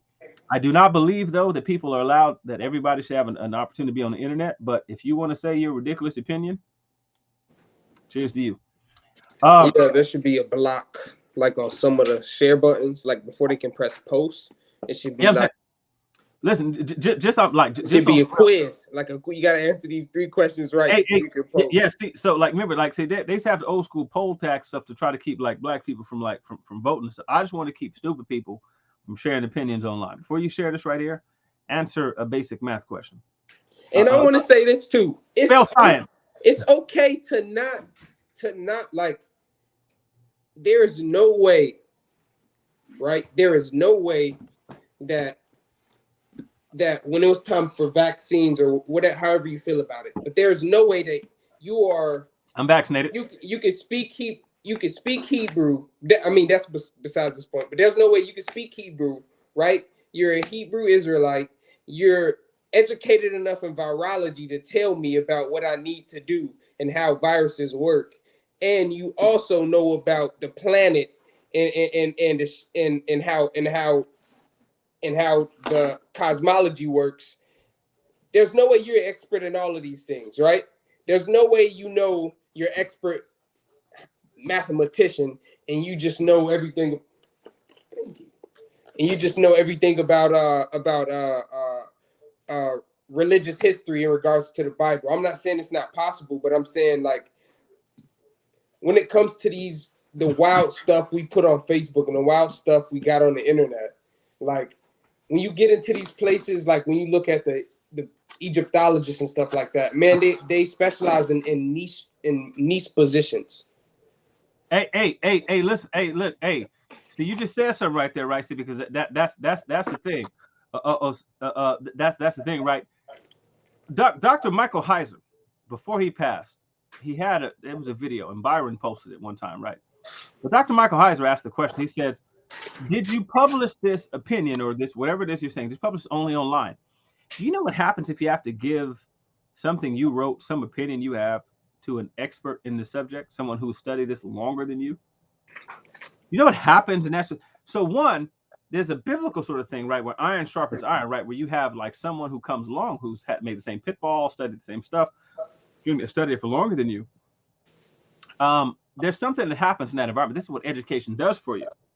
You can't just make claims in a vacuum. So you can't be someone making claims like in a microbiology course, right, and turn in a paper on vaccines and give this to someone who has, who's an expert in virology, right, or immunology. Because then they're going to come back and say, hey, have you thought about this? Hey, well, you didn't account for this. So what about this scientific issue right here? Doesn't matter what the issue is. So you're going to have an expert who responds. That's why education is important.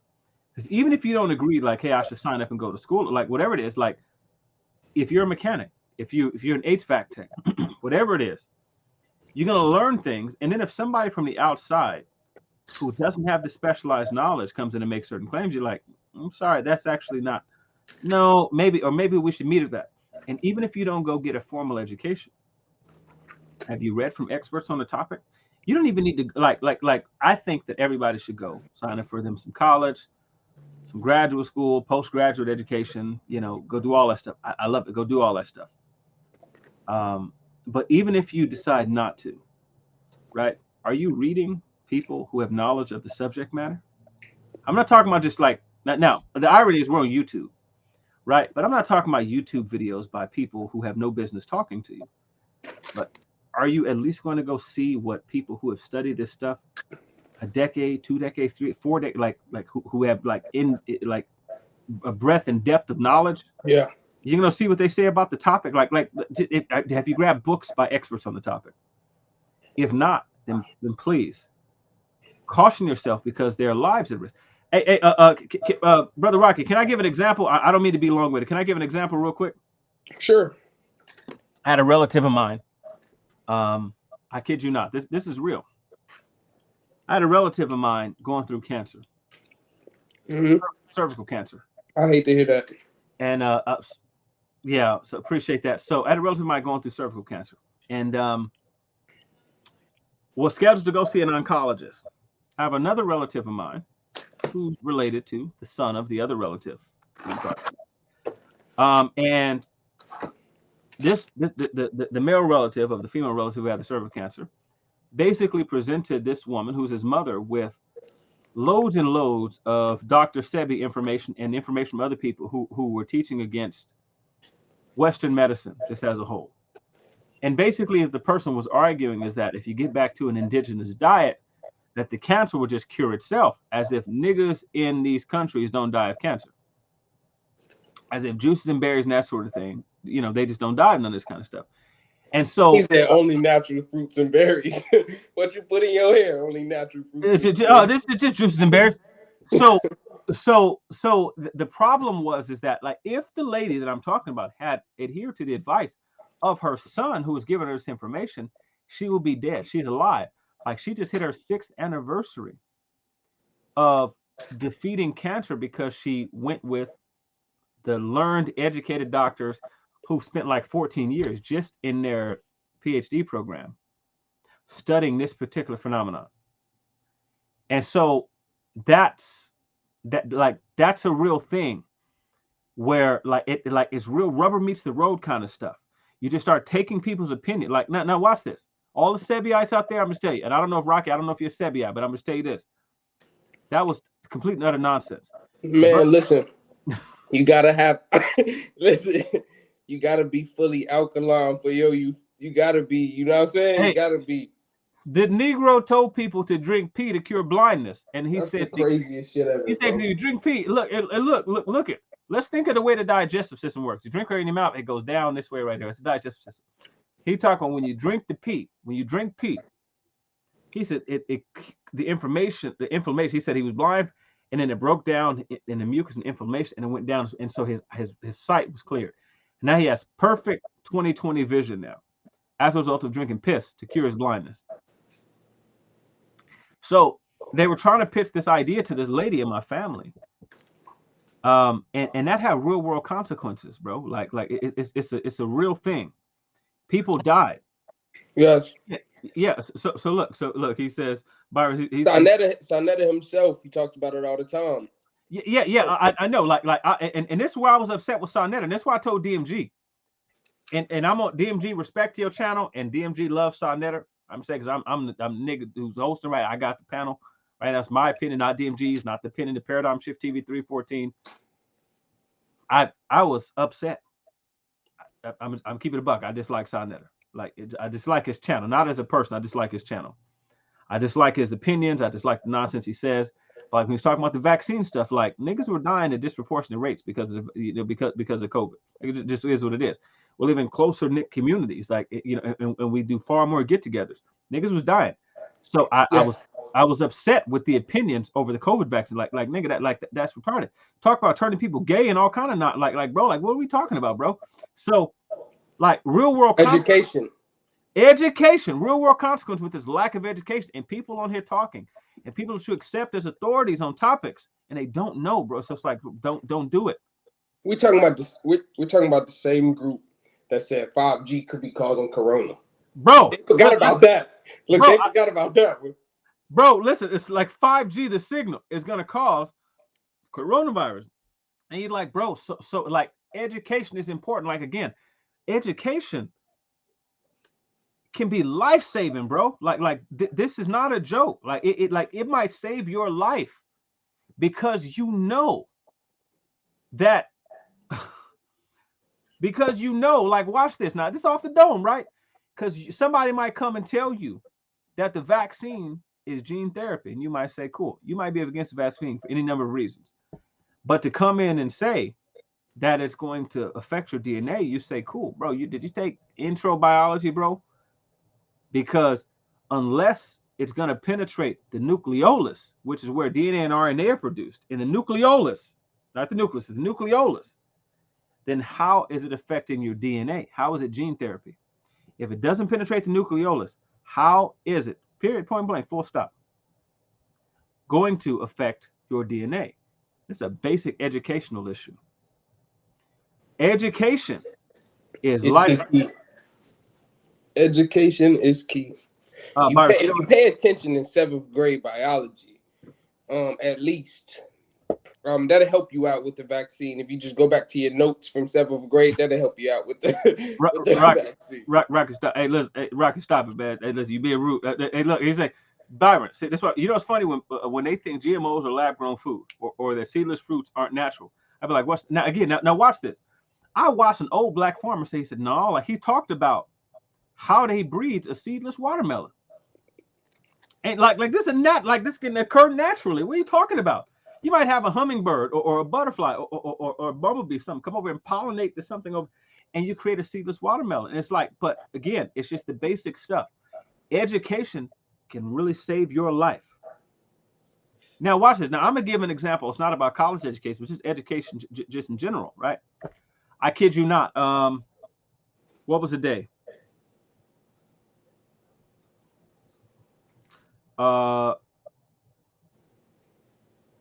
So watch this. December 3rd. No. December 2nd. December 2nd. I kid you not. Right here in the city of Fresno. I had 2 homeboys shot. 2 homeboys shot right here in the city of Fresno. 4 people total, according to the news. 4 people total shot. And 2 of them is my boys. Like my brothers. Like my brothers real from the streets, was shot. One of them was able to save his brother's life via the use of an education that he got in CPR. He saved his brother's life. Both him and his brother were shot. While my bro was shot, bleeding out, he resuscitated his brother and brought his brother back to life twice. Now that's a small scale sort of example, right? Because CPR, that's an education, though. Education CPR, you get a certificate and everything from it because you learn that particular method of life-saving, you know what I'm saying, a life-saving tool. So, but it can really save your life. Education in the black, like, it's important. Like, let's say a revolution kicked off tomorrow. But nigga, if you don't know how to plant and grow any fruits or vegetables, if you can't read a map, you can't read a map. You can't even read a map, bro. You don't know. It's never eat soggy waffles. So you're north, east, south, and west. You don't know never eat soggy waffles. How you gonna navigate your people, bro? You can't look at a map and see when it's giving you elevation. What you talking about, bro? You can't read a key at the bottom of the map. Education is important, black people. It just is. It's just a fact. Please. Education is the key to freedom. Hey, bro, you remember that song? It came out. It was like wait a second, bro. Listen, it was like it gave you like the put you in the mind. Oh, matter of fact, Rocky, I forgot. You're a little younger. What song? Hang on, let me see. He finna put out some shit from the 1800s. God. hey, watch this, bro. Look, like this is all factual, all right? Look, watch this.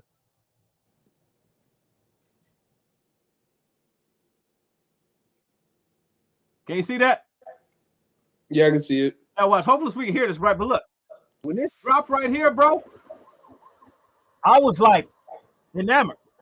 As a matter of fact, I don't want to play it to get him a strike. I don't want to get the brother a strike. But the song is called "Read a Book." Go, listen. It's like read a book. Read a book. So and then he say, buy some land, man. Like forget some spinning rims. Oh, wait a second. Let's see what the most educated room is talking about. It says education, the neighborhood mechanic versus an actual mechanic. How long do you think that fixed transmission gonna last for 6-pack and cool shorts? Go to an actual learned certified mechanic. Hey, see, Byron, that's what I'm talking about, bro. So this is why. So like in the hood, you go to them shade tree mechanics, bro. Your whole engine might fall out tomorrow. Now it might get you up the road. You might last for a little bit of while, right? But Doggy Bone with the cigarette sitting at the end of his lip, he ain't really got an education. The alternator. Hey, it's alternator. Tire flat, it's the alternator. Everything the alternator. So I feel like education, bro, it's so important. And again, I'm not even talking like, listen, if you don't go enroll in a college, a university, right? You ain't in graduate or post-grad school, like that's fine. But can you please read a book? Can you just do that for me? Can you please read a book? Can you find a book written by somebody who has earned their spot? And then read that. Can you do that for me? Black people? That's all I'm saying. That's all I'm saying. Rocky, I don't know what you got on the topic, man. I'd have been long-winded, man. What you got, man? I think at this point is read a book. Don't cap. Be who you are. I think we covered a wide variety of topics tonight. Education doesn't just come in the form of degrees. Education doesn't just come in the form of certifications. Education can come on the form of just Googling how do I mount a TV on the wall, right? Bro. So one of the best quotes I've read, I forgot who, I think it was actually by the dude the Rastas pray to. He got a quote that says, "The man who says I have learned enough and will stop learning knows nothing at all." Hey, I just want to take a quick plug right here. This is why so I call myself a philosopher, but I'm not like Neil X with a culinary arts degree calling himself a philosopher. Not like her.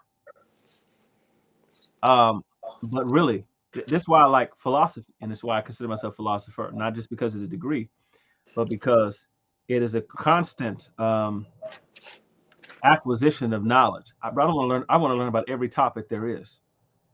I want to learn about all topics, bro. I've taken I've taken construction courses. Yeah.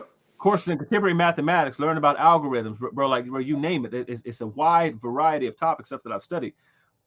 Learn any and everything that you possibly can. Education is important. And and I just want to say this too. There is a large, I think, attitude, before we wrap up, attitude of anti-intellectualism in the Black community. And even within the church, and this has been historic, I think, in the church, where there's an anti-intellectual attitude that I think we really, really, really need to get away from. Do not be afraid to go learn and acquire and learn something new. Just don't be afraid of it. Go learn something new. It's information. Listen, you're gonna learn and figure out how the world works. There's nothing out there. Listen, go figure out how stuff works. I do not think that you will be. Wait a second. Byron sound like me. He said, I'm a level 2 certified painter, fam. Gotta learn. Listen, I kid you not. Rocky, I'm gonna tell you something, right? I bought my house. The house that I'm in right now, I bought this house in 2018, right? a couple months after being in the house, we had a flood, bro. We had a flood. My house is 3 levels. Rich flex, you know what I'm saying? But I feel it. Okay, you balling. levels. But out front, the spout, I don't know, it burst. The little spout where you tie your water hose to, right? It burst. Yeah. Water flowed and went right down to the 3rd level, to the 1st level of my house down there, right? The 1st level of my house. I couldn't get a contractor to come out here. Now I'm handy, I can do stuff with my hands, but I couldn't really do the sort of stuff that was necessary. So I had to replace drywall. The floor that was down there, I had to rip up because it was it was the little click and lock. LVT. Yeah. So it was that stuff down there. So, bro, I'm trying to get a contractor out of it. So my insurance gave me a portion of money to come take it because in California we got wildfires. So they had big money going on. It's summertime, so they had big money going on with the wildfires, repairing and rebuilding homes. So nobody wanted to take my money, bro. I went ahead and took construction courses to learn how to do the stuff myself, bro. And I thought 30% of my home was unusable because drywall had been ripped off, floor was gone, walls was missing, bro, all kind of stuff. And I went to construction courses to figure out how to do this stuff myself, bro. I went down there, laid tile, did drywall, added sinks, toilets, did all that kind of stuff through construction courses, bro. It'll save your life. So see, and then look, and then Byron, let me tell you something. Crown molding. now listen, let me tell you something. Yeah, see, because that crown molding, that's something. See, but Byron, see, this is inside because Byron, he was in his kitchen one day. We was on a little back chat video call, and the brother had like the high end level crown molding, to pop out like this way. You know what I'm saying? It's at an angle like this. I said, Byron, bro, you got some real money, bro. That's some expensive crown molding you got up there, bro. And he did. And so Byron, the rich dude, so that you know what I'm saying, you can when you he got this the personal crown molding, bro. He picked that design out. Yeah. He went there, picked it out, bro. He was near with the pain. He's like, nah, I don't like that one. Like, I want to try flip it. Yeah, exactly. So shout out to Byron for for having a bag, bro. But listen, bro, I don't know, bro. You got anything else, man? Nah, I think I think it's a wrap, man. I think we do it like a Christmas gift when we say it's a wrap. Brother Rocket, hey, listen, man, I just want to say this before we jump off. Listen, me and you, man, we was beefing a while ago, man. And I just want to tell you, man, listen, man, I'm glad to have sat down here, man, and been able to do this with you, man. So shout out to you, man, for your level of maturity, and I'm saying, and forgiving me. I'm saying for our overstep and things like that in the past. I appreciate you, brother, man, and thank you for sitting down and having a discussion with me, bro. It means the world to me, man. 2 light-skinned bros linking up, man, and we're doing this against dark-skinned dudes, man. It means the world, bro. Yes, sir. Same to you. Yes, sir. Hey, listen, man. Listen, man. Shout out to DMG, the poet. Shout out to Jacobus Trust and Believe the Gospel. Shout out to everybody watching, man. I'm glad y'all watched. I said Drake and J. Cole. I'm Drake. He could be J. Cole. Okay, listen, I'm cool with Cole. Hey, listen. Hey, I want away from Michael. You know what I'm saying? So I just want to say that. The Spider-Man meme is me looking at Drake. Now, hang on. Wait a second. Wait, first of all, Andre and Xavier will be cool next. No. Until he shows me what he added to his associate's degree, we will not. Okay. Oh, I didn't know it was my dog that said he. I was like, kids got it. Funny, hey, Trey, you're right about that, big dog. You're definitely right about that. But listen, man. Listen, me and Xavier, now. Hey, listen. I tell you what. Hey, wait. I'm approaching lights to get shot me out. 93 TV. Hey, listen, 93 TV. 93 light skin, man. He be trying to cap. 93 light skin. He in the light skin club. Tap in with a real nigga. 93. Listen, man. Let's do some. Let's have a discussion, bro. Listen, I promise. Listen, I promise. Listen, I will tell you like this. So I be going off with people on this thing, right? But I promise you, people be doing stuff to me. They don't be saying it. They be doing stuff to me, and I be going off. So I would just tell you like that. But if y'all want to listen, if you want to chop it up, bro, I promise I'm cool. I can be chill. I'm good. So it'll be a good conversation. It'll be especially about Hebrew Israelites. That's just like. Hey, listen. Hey, bro, listen. Hey, tap in, bro. Listen, man. Listen, we're gonna put it together, bro. But listen, man. Yeah, I'm looking forward to it. 93 TV seems cool. I don't know who this person is, but he says he's gonna definitely build with me. I appreciate you. And Rocky, listen, why don't you? I gave the intro. Why don't you close us out, bro? And a shout out to DMG, Paradigm Shift TV 314, the whole effing show, all of the whole everything. Close us out, brother Rocky, and then after that we're gonna be done. Yes, sir. Yes, sir. It's just the end of the show. You know what I mean? Shout out to the Paradigm Shift TV for letting us come on and have this conversation today. I just want to do that continuation, but I think he closed it out enough. You know, I want to say appreciate everybody's time. You could have been anywhere in the world, listening to anything else in the world, but you listened to us for about this 2 hours. So I appreciate y'all. And your boy is out. I'm finna knock the rest of these hot wings out, my man. So I'm gonna go ahead and slide up out of here. Hey, listen, man. Hey, go ahead. And a matter of fact, hey, I gotta ask you a question. Yes, sir. This culture is part of your name on here, brother. What's the deal with that? Do black people have a culture? We're gonna save that for the next episode. All right, okay. Hey, next episode. Hey, listen, man. Y'all have yourself a good night, man. Much love to all y'all.